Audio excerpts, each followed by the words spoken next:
But after a few years, after I was living solely on my own, and I realized that living solely for my own entertainment wasn't so entertaining anymore, that it wasn't particularly satisfying anymore, that I didn't seem to be making much of a ripple in the world, I started to change my tune. I realized that by refusing to apply myself, there was nothing I could point to that I was proud of that would last. Now, you come of an age in a popular culture that actually reinforces this approach to life. I mean, you watch TV, and basically what it says is you can be rich and successful without much effort. You just have to become a celebrity. If you can achieve some reality TV notoriety, that's better than lasting achievement. We live in a culture that tells you there's a quick fix for every problem and a justification for every selfish desire. And all of you were raised with cell phones and iPods and texting and emails. And you're able to call up a fact or a song or a friend with a click of a button. So you're used to instant gratification. But meaningful achievement, lasting success, it doesn't happen in an instant. It's not about luck. It's not about a sudden stroke of genius. It's not usually about talent. It's usually about daily effort. The large choices and the small choices that you make that add up over time. It's about the skills you build and the knowledge you accumulate and the energy you invest in every task, no matter how trivial or menial it may seem at the time. You've got an alum who plays for the Yankees, I hear. He's supposed to be pretty good.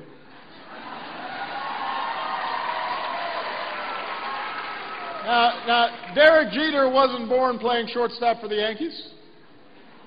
He got there through years of effort.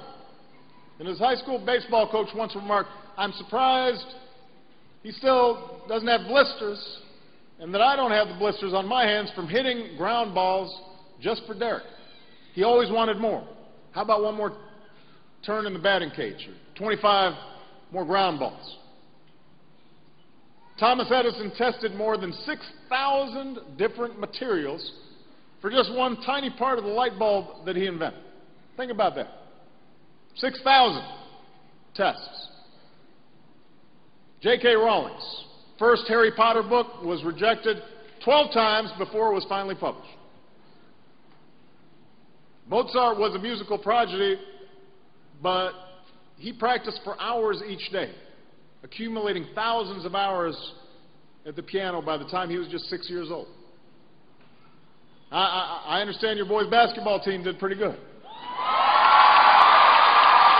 First state champions for the first time in 59 years. That didn't happen by accident. They put in work. They put in effort. So, today, you all have a rare and valuable chance to pursue your own passions, chase your own dreams, without incurring a mountain of debt. What an incredible gift. So you've got no excuse for giving anything less than your best effort. No excuses.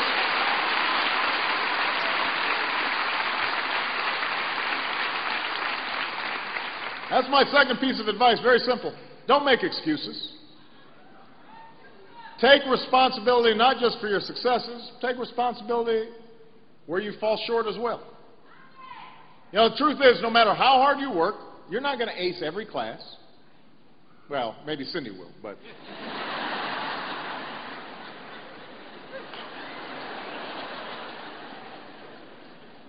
But you're not going to ace every class. You're not going to succeed the first time you try something.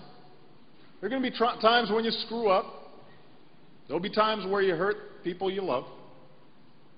There'll be times where you make a mistake and you stray from the values that you hold most deeply. And when that happens, it's the easiest thing in the world to start looking around for somebody else to blame. Your professor was too hard. Your boss was a jerk. The coach was playing favorites. Your friend just didn't understand. Your wife, oh, no.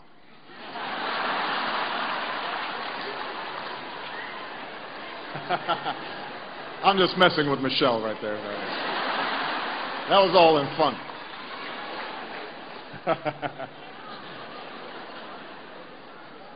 No, but this is an easy habit to get into. You see it every day in Washington. Every day. Folks calling each other names, making all sorts of accusations on television. Everybody's always pointing a finger at somebody else. You notice that? Now, this community could have easily gone down that road. This community could have made excuses. Well, our kids have fewer advantages. Our schools have fewer resources. How can we compete? You could have spent years pointing fingers, blaming parents, blaming teachers, blaming the principal, blaming the superintendent, blaming the president.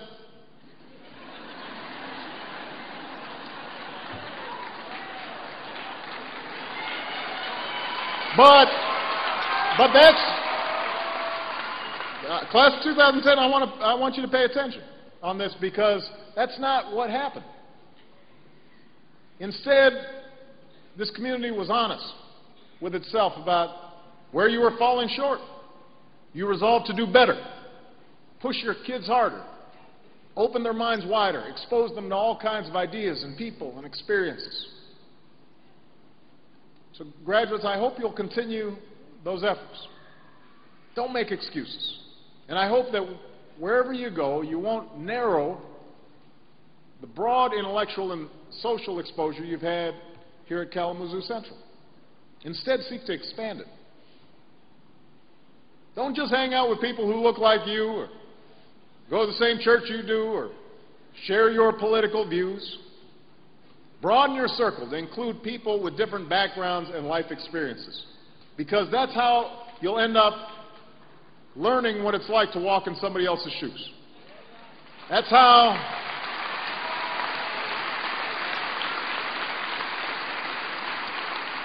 you'll come to understand the challenges other people face.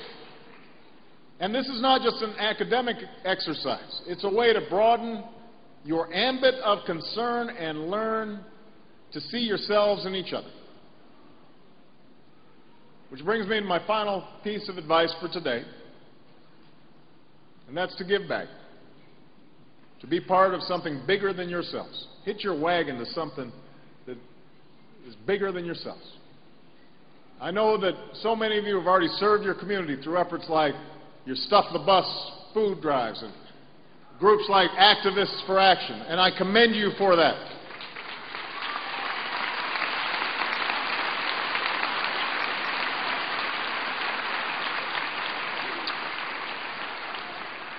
But I also know that many of you are the first in your family to go to college. And right about now, you may be feeling all the weight of their hopes and expectations coming down on your shoulders. And once you start juggling those classes and activities and that campus job, and you get caught up in your own dreams and your own anxieties and dating, you may feel like you've got enough on your plate just dealing with your own life. And it might be easier to turn the channel when the news disturbs you, to avert your eyes when you pass that homeless man on the street, to tell yourself that other people's problems really aren't your responsibility. But just think about what the consequences of that approach to life would have been if that's how folks had acted here in this community. What if those Kalamazoo Promise donors had said to themselves, well, you know what, I can pay for my own kids' education. Why should I have to pay for somebody else's? Think about the consequences for our country. What if our founding fathers had said, colonialism is kind of